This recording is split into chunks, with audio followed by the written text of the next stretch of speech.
Vamos a seguir hablando también de buen trato, también de esto de formas de llevar la comunicación adelante. Y tenemos con nosotros al gran Ricardo, el profe Piñeirúa, que como saben es profesor de educación física, bueno, profesor de fútbol también fue en su momento, profesor de periodismo deportivo, pero además locutor, periodista deportivo, productor, etcétera, etcétera, etcétera. Muy buenos días, ¿cómo ¿Cuántas cosas? estamos? Muy bien, muchas gracias por la invitación. ¿Cuántas cosas has hecho? Ah, sí, he hecho muchas cosas, sí. Montón. Sí, sí. Tuve mucho tiempo en el campo de la docencia, me gustó Mm. mucho. Hice docencia práctica y teórica. Porque claro, trabajé con niños y con adolescentes y con adultos haciendo como preparador físico, como profesor. Y después hice técnica, fui profesor de fútbol del ISEF, de deportes y de fútbol en la ORT, en un curso de Imagínate, periodismo. imagínate, ¿cuánto de esto de ser profesor, y por eso sos el profe, como el maestro es el maestro, pero cuánto esto de ser profesor, y sobre todo en deporte, te ha llevado a poder liderar equipos? Yo creo que mucho, sí. Este, porque, digo, la profesión del profesor de educación física, hay una parte formativa que es muy interesante y hay un vínculo entre quienes estudiamos, que es un vínculo físico, Ujú. que no se da en otras profesiones o en otras carreras. Nosotros estamos permanentemente en contacto, haciendo deporte, nos tocamos, nos agarramos, nos ayudamos a hacer Mm. gimnasia, y eso empieza a generar como una complicidad entre quienes estudian y una capacidad para ayuda a tener una mejor visión de la capacidad de el armar el grupo. De hecho, ahora el fútbol se ha profesionalizado mucho, pero en una época el encargado de armar Mm. el grupo era el profe el preparador físico. Exacto. No era el entrenador, era el profe. ¿No? Era el que los jugadores venían y decían, no, profe, tengo un problema, me pasa esto. Es decir, hay algo en la formación de la carrera que te ayuda mucho. Y bueno, yo además trabajé muchos años en AEBU como director del sector deportivo y eso me obligó a tener que hacer trabajos con grupos. Y de ahí puede venir esto que a vos te gusta mucho como el diálogo, la escucha, mucho más que ir al golpe, por ejemplo, en 13-0, en donde vos llevas ya 30 años, en donde impusiste una forma distinta de hablar de fútbol. Sí, puede ser, sí. A mí me parece que la principal virtud que debe tener una persona es escuchar a los otros. Digo, porque eso es lo que te permite primero darte cuenta de qué es lo que estás haciendo, qué es lo que estás haciendo bien, qué es lo que estás haciendo mal. Y que hay otros caminos, que hay otras posibilidades. Y a mí me gusta mucho escuchar a mis compañeros, y bueno, me gusta hacer entrevistas y escuchar a los entrevistados. Y creo que sí, que eso me ha permitido sostener un grupo tan grande que ha ido cambiando permanentemente, porque la gente se va, por suerte para ellos, para hacer otro trabajo. Pero en la medida en que vos hablás, le das oportunidades, das libertad, se va generando un muy buen diálogo y eso arma grupo. Y eso Y es muy eso, importante. exacto, arma equipo, Arma equipo. ¿no? Y esto también quizá ha hecho que muchos de los que pasaron por 13-0, siendo un programa deportivo, terminaran de pronto haciendo periodismo de otro tipo de cosas, porque también les permitiste ser quienes eran, incluso en ese rol.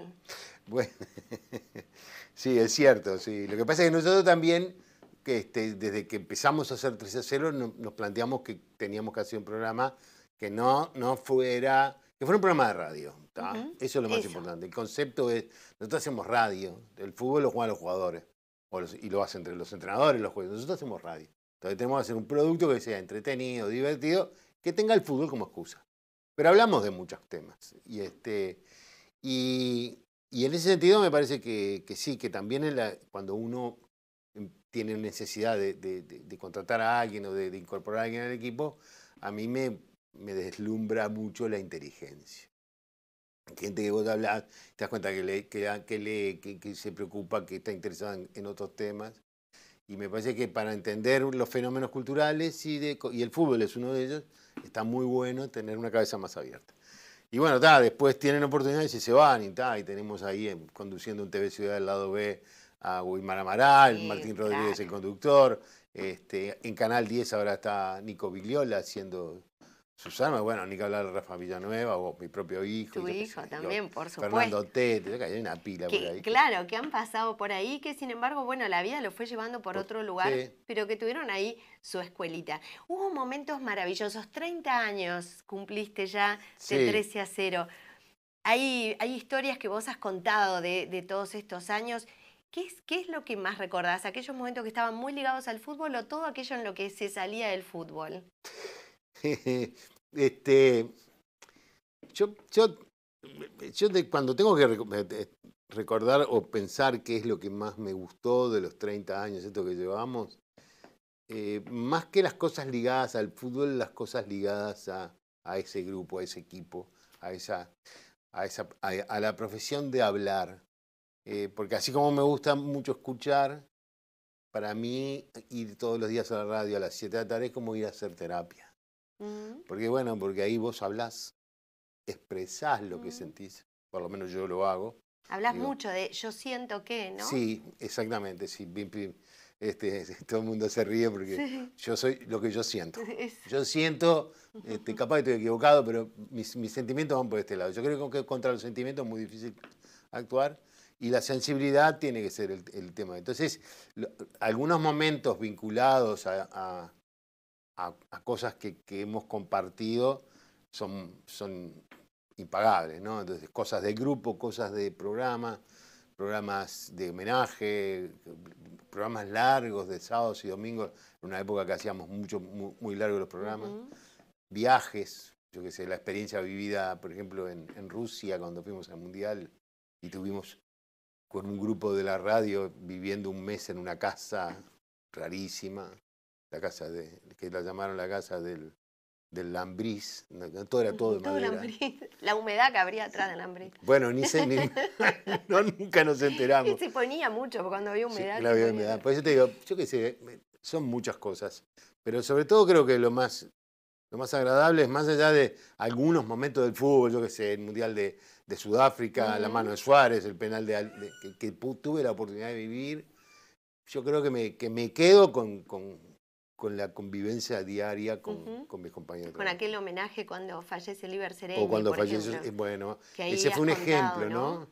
Ahí fue un ejemplo de esa cosa de, de interpretar el momento, de saber que había mucha gente que en ese momento estaba acongojada y transformarte vos como en un vehículo de catarsis de la gente. Terminaste en 6 horas de programa, 6 horas de programa, conversando con la gente, que te empezás totalmente. llenando el espacio, o sea, completaste un programa en función de escuchar a la gente y Sí. dar participación. Escuchar y leer, Y leer, porque era la exacto, época de llegaban los los mails. mails y Sí. faxes, capaz que te llegaban, ¿no? O Y sí, solamente sí, también llegaban fax, sí, sí. y leías lo que la gente iba contando del Iber, o sea, y después se hablaba de ese programa, porque ahí se habían compartido horas y horas de la historia y de la vida de Sí. él, ¿no? Fue divino, además, porque bueno, porque muchas de las cosas no sé, porque soy así, porque he tenido mucha suerte, seguramente. Yo muchas cosas no las planifico, ¿no? Y nosotros tenemos un programa todos los días de hace 30 años y cuando empieza el programa no sabemos de qué vamos a hablar. Qué fuerte eso, ¿no? No, tenemos, Un guioncito, así como sí, un... tenemos las noticias, tenemos Mm, una nota seguramente o un informe, no sé cuánto, pero el arranque del programa no está, sale ahí. sale. Hola, ¿cómo están? Pam, pim, y alguien, sabés que me pasó tal cosa o vi tal cosa o leí y eso o la música y eso es un disparador. Y ese día también, en ese caso de Sereni como otros, fue donde llegué, me acuerdo, Santiago Díaz me dijo, murió Sereni, no sé qué vamos a hacer. Vamos a hablar de Hablar de Sereni, eso. le dije. Aparte había un paro en la radio, o había paro ese día, ¿no? Había paro en el fútbol. En el fútbol había Había paro. paro en Ahí el fútbol está, y no no había, había no había fútbol. tema, Increíble, digamos. sí. Mirá si habría tema. Escribiste un libro, Mi Mundo Perdido y otros relatos, Sí. que no me quería equivocar en su nombre. Y me gustaría repasar un poquito algo de esa vida. ¿Cómo se te dio la pluma? ¿Te gusta esto de escribir o fue algo difícil? No, me gusta mucho, sí. Pero no soy escritor, porque no escribo. Pues te salió muy bien, muy No, emotivo, eso con es. mucha cosa. Yo empecé a escribir en Facebook. Empecé a escribir en Facebook.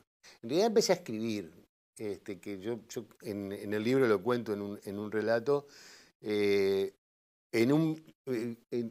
hacíamos un viaje que estábamos en el Mundial de Brasil, íbamos desde Belo Horizonte hasta Río de Janeiro, estaba en auto. Y veníamos en el auto conversando y escuchando música. Y en un momento determinado me di cuenta que era 27 de junio. O sea, que estábamos en el aniversario del golpe de Estado. Sí.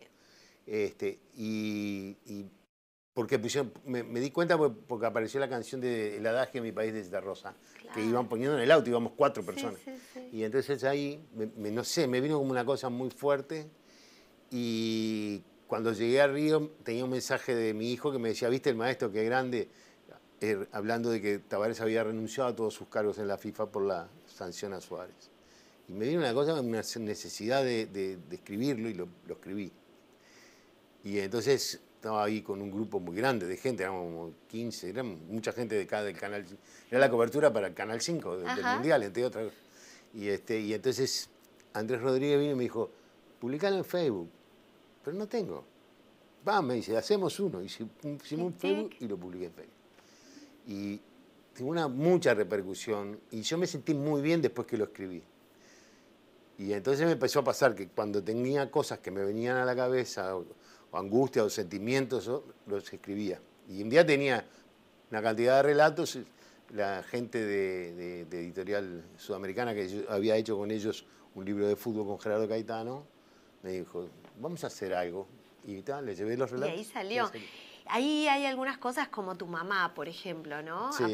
Aparecen muchas cosas de tu familia, pero tu mamá tiene mucho peso ahí en este libro. ¿Cuánto significó esa mamá y ese papá italiano de derecha, Sí. pero también de club, has dicho Sí. vos, ¿no? ¿Cuánto significó esa familia y esa infancia en tu vida? Bueno, mucho. El libro en realidad, por eso digo, el libro son relatos que me fueron surgiendo de distintas cosas. Algunos al final los escribí para completar el libro, pero en general todos fueron ahí. Y lo de mi madre, mi madre fue una mujer muy particular. Bueno, yo creo que a todos nos pasa, que pensamos que nuestras madres fueron particulares y especiales. Pero fue una mujer de una gran dureza, ¿no? De grandes sentimientos escondidos, típica de su época, de su generación, porque ella era así, sus hermanas eran así, formadas en una casa donde no sobraba nada y faltaban cosas, el padre se murió muy joven, ellas tuvieron que trabajar desde muy jóvenes. Entonces tenía como una entereza, una gran fortaleza para sostener además todos los problemas que se daban en la familia, que era muy grande, y además para sostener la vida habiendo perdido un hijo. Tremendo. Que fue la muerte de mi hermano. Y entonces, y nunca quejándose. Y siempre anticipándote. Yo siempre me río porque ella siempre se anticipaba de lo que vos necesitabas. Es como que tiene una percepción Imponente. para darse cuenta. Y yo la asocié a ella, y ahí fue también una de las cosas que me fueron llevando a seguir escribiendo, que fue una sobre el día de la marcha del 20 de mayo.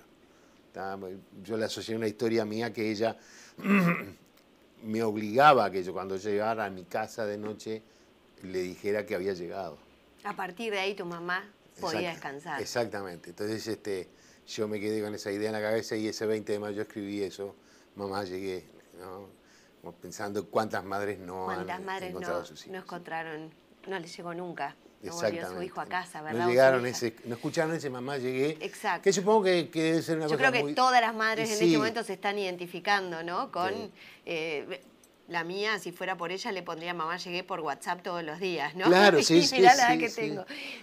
Pero sí, yo creo que eso habla mucho también, ¿no? Del tipo de familia unida, protectora. ¿Cómo te ves con tus hijos que han seguido la carrera tuya y la de tu tío y la de tu padre, ¿no? Porque, abuelo, tatarabuelo, ¿qué tenés por ahí? Porque tenés familiares que han hecho deporte. Bueno, deporte mi hermano que fue Tu hermano. Mi hermano fue banderado olímpico, y la pista de atletismo tiene su nombre. Exacto. Mi padre era jugador de fútbol, jugó al fútbol, pero bueno, mi hermano además también era profesor de educación física, residió en Alemania. Jorge, mi hijo, estudió educación física. Él dejó porque se metió Porque en los empezó a hacer medios. televisión. Claro, después ya largó por eso, pero Largó también. por eso. También. Verónica es profesora de educación Verónica física. es. Mi compañera Rosario es profesora de educación física. Es la familia del deporte. Es una familia deportista. Sí, sí, sí. Muy vinculado. Bueno, mi padre fue dirigente de Sporting, jugador de fútbol. Eso, Sporting en tu vida, otro hito. Sí. Importante. ¿Y el exilio? Bueno, y el exilio fue... Yo por eso te digo, yo me considero una persona con mucha suerte porque tuve un buen exilio, en el sentido que no tuve dificultades económicas. Por suerte pude trabajar enseguida que llegué. Después me presenté a trabajar a un laboratorio al año de estar allí. Ahí fuiste visitador médico, que era fui una visitador muy médico y buena ganaba muy profesión, bien. claro, era una Era una maravilla lo que ganaba. No sé cómo ¿Qué era. hiciste que te viniste al periodismo? Escúchame, Ricardo. No, pero y me podía haber quedado, porque me habían ofrecido un ascenso y todo, pero... ¿Qué te pasaba ahí que te ponías cerquita del límite con Uruguay y decías, está ahí del otro lado? Yo quería estar ahí, yo quería estar. Yo tuve una oferta para irme a Suiza, para ir a la OIT, en realidad, ¿no? Que los compañeros de AEU, cuando yo ya estaba en Brasil, me había ido, me ofrecieron ir a la OIT a representar a la CNT en ese momento, ¿no?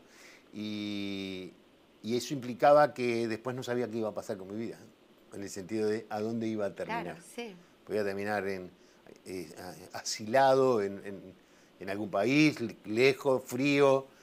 Siempre quisiste volver a Yo Uruguay. quería estar cerca de Te fuiste Uruguay, porque sí. no tenías más remedio. Exactamente. ¿Cómo lo vivió tu familia, que además venías de un padre de derecha, Muy italiano, imagínate? No, ¿Cómo lo vivieron? él era vasco. Vasco. Italiana mi madre. Italiana tu mamá, él vasco. Bueno, imagínate. Igual. Los dos iguales. Sí. No, ellos lo vivieron. Ellos lo deben haber vivido muy mal. Pues ya que hace poco leí una novela, la última novela de Cassiari, no, se me va el nombre del argentino, bueno, que se llama Vos y yo en la tormenta. Él relata los pensamientos de un padre que tiene un hijo que es del ERP y está haciendo una lucha clandestina. Y cuando lo leí, porque tiene varias partes, pensé en mis padres, ¿no? Y pensé en los padres. En los padres, en los padres, las madres, de aquellos que un día tomamos una decisión de militancia. Unos pensaron que incluso había una salida que era la lucha armada, y que se expusieron, y el temor de los padres, ¿no? Mi padre, las pocas veces que hablamos en esa época, una vez me planteó que me entregara. ¿Por qué no te entregás? Y él no se daba cuenta tampoco lo que era la dictadura, la tortura, los desaparecidos. Él no se daba cuenta. O no lo creía, o lo sabía y trataba de ocultarlo. Pero el miedo de ellos debe haber sido una cosa. Mi compañera también, mi hija no habló, Verónica, que se pasa hablando todo el día, no habló hasta que nos reencontramos en Buenos Aires. O sea, a los 2 años empezó a hablar y a crecer, y no le crecía el pelo. No estaba enferma.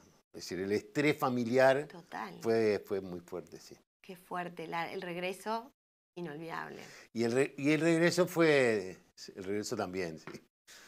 ¿Cómo nos vino? Nosotros nos vinimos, trajimos hasta la lata basura. Pusimos todo. Un trabajo nos dio a hacer la mudanza, pero nos trajimos todo. Y nos vinimos felices, ¿no? Medios también, siempre fuimos medios inconscientes. No teníamos mucha cosa, es decir, teníamos la gana de volver, la apertura que se estaba dando, porque era junio del 84, julio del 84, una promesa de trabajo en el campamento de AEU, que estaba ahí, pero volvimos, conseguimos trabajo, y esas cosas muy familiar de mi madre había hecho un proyecto en la casa vieja para hacer 4 casas, y al final las hizo y todavía vivo ahí. Mirá. Y entonces casa teníamos, o íbamos a tener, pagando la cuota del banco hipotecario, como se pasía en aquella época. Sí, Así que pero fue muy buena la vuelta. Pero Sí. fue volver a empezar con algo, pero también tuviste que lucharla. No, siempre fue, nunca hay nada fácil, digo, sobre todo si nosotros no somos una familia de dinero. Mi padre salió del Consejo del Niño, o sea, él terminó su vida en el Consejo del Niño a los 18 años y puso una zapatería, pero de arreglo de zapatos, ¿no? Con Sí, martillito. Con el martillo, la suela y los clavitos. Tuvo un golpe de suerte en un momento. Y sacó la grande. Y sacó la grande. Y bueno, ahí la cosa mejoró por eso un te digo, poco. todos tenemos un poco de suerte. Claro. No, pero ya en ese momento ya estábamos mejor porque él había logrado juntar dinero, había comprado un taxi.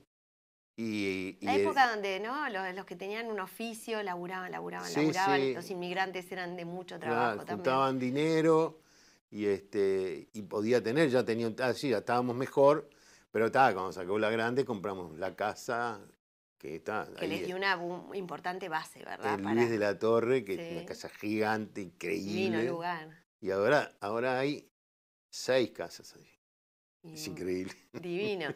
Y contame, quiero volver un poco a la parte de periodismo, ¿no? ¿Cómo ves vos hoy el periodismo deportivo?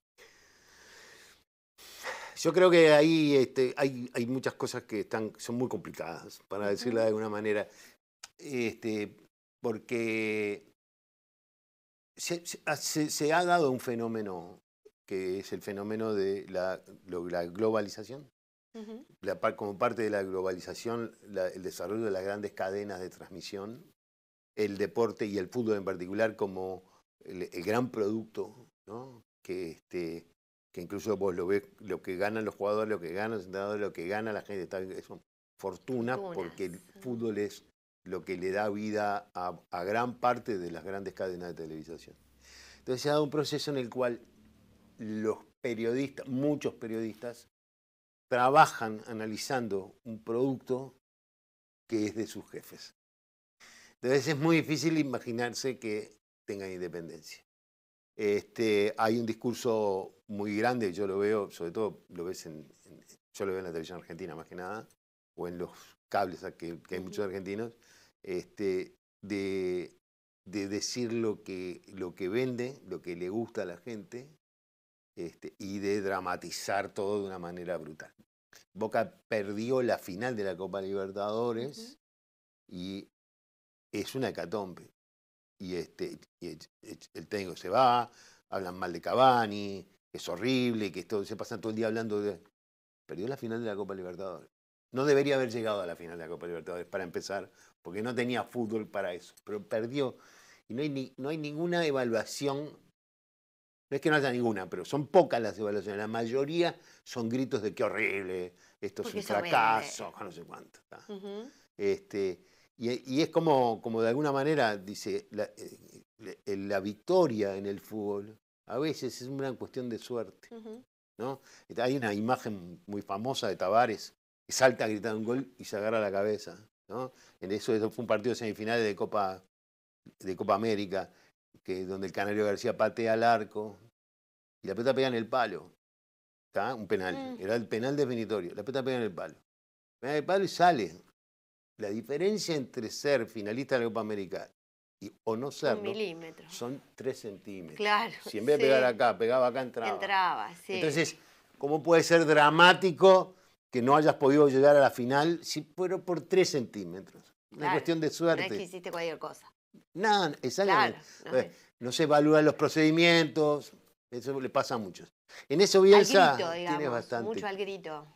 Sí, o el decir lo que gusta, o lo que el hincha espera, o hacer payasadas, yo qué sé, no sé, gritar, A mí eso no me parece que... A mí lo que me preocupa no es que le haga mal al fútbol, le hace mal a la sociedad.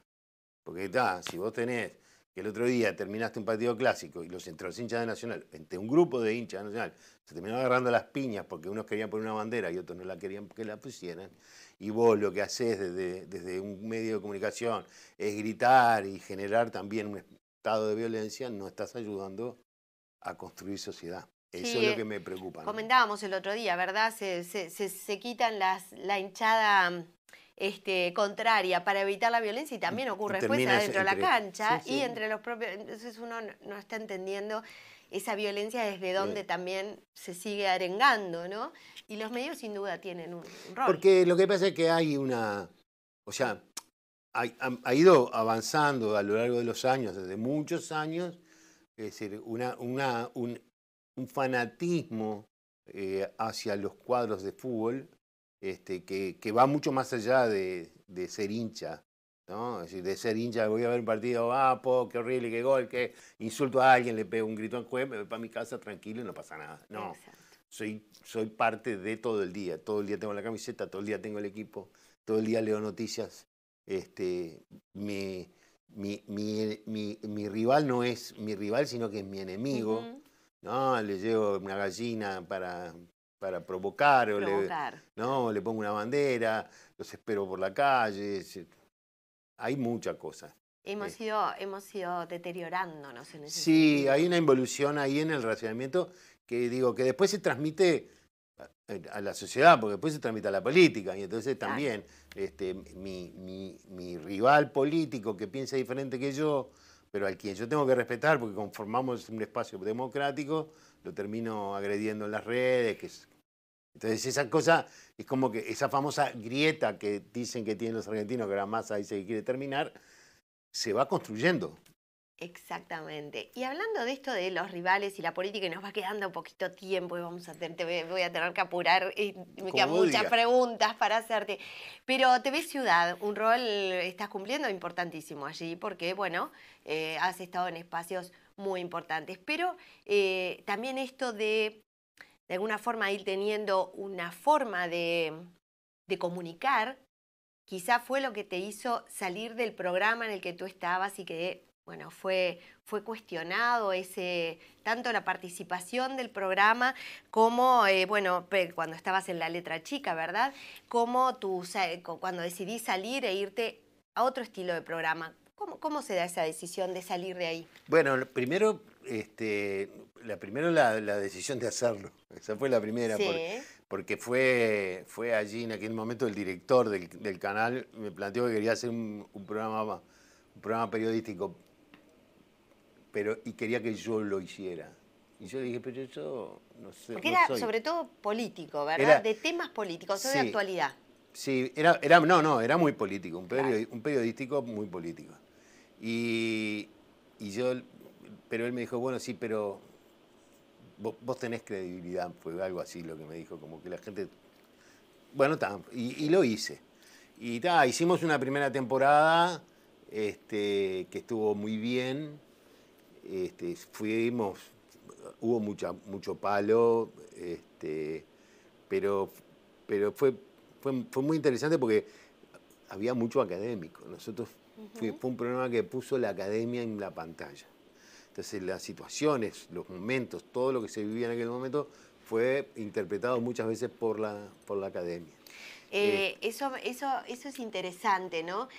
Había la academia, pero también muchas veces en la academia encontramos también un sesgo, en todos lados hay por sesgo. supuesto. ¿Qué es lo que te lleva a vos decir, no es para mí? No, porque en realidad había muchos temas que...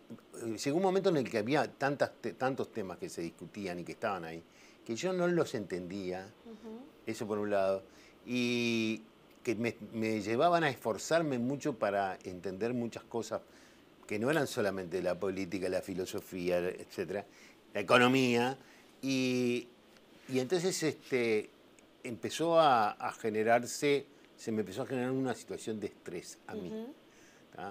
Yo salía corriendo de la radio, dejé de disfrutar la radio, porque empezaba a las 9, a las 8 yo terminaba, hacía la mesa y me iba corriendo, me iba en auto para el canal, a estudiar el libreto, a aprender temas que no conocía. El cuestionamiento de la gente sobre que era un programa con un sesgo muy fuerte de izquierda, sobre todo, y de quizá de golpe al gobierno o a la derecha. ¿Por ahí tuvo algo que ver? No. ¿O el cuestionamiento de la gente en general también te afectó? Yo te voy a decir que hasta el día de hoy mucha gente me saluda y me agradece que haya hecho la letra chica. Mirá. O sea que no fue la gente, ni fue los cuestionamientos.